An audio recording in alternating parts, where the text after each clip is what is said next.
Hello সবাইকে, শুভ সকাল। তোমরা কে কীভাবে সকালটা শুরু করলে প্লিজ কমেন্ট করে জানাবে। আমি তো সকালে রোজই বলি সকালে মেথি ভেজানো জল খেয়েছি। আর কারো যদি হাতে টাইম থাকে তাহলে মানে রাত্রে মেথিটা ভিজিয়ে রাখবে, পরের দিন সকালবেলা একটু গরম জলে ফুটিয়ে খেলে ভালো। তারপরে বাদাম খেয়েছি। তারপরে হচ্ছে যে মানে 1 ঘন্টা গ্যাপে গ্যাপে তারপর গ্রিন টি, ওর সঙ্গে একটু অ্যাপেল সিডার ভিনিগার আর মধু দিয়ে খেয়েছি। আর এখন তারপর 1 ঘন্টা পর আজকে তেমন একটা কিছু বানাইনি। আর আজকে হচ্ছে যে ছাতুর শরবতও খেতে পারতাম, কাল ছাতুর শরবত খেয়েছি। মানে রোজ একটা আলাদা আলাদা থাকে। আজকে হচ্ছে যে এই নিউট্রি চয়েসের বিস্কুটটা খাচ্ছি। ঠিক আছে, এটা মানে খুবই ভালো আর কি।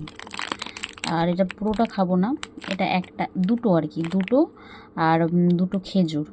যাদের সুগার আছে তারা হচ্ছে যে মানে এটা অ্যাভয়েড করবে খেজুরটা। আর এটা তুমি দুটো খেতে পারো।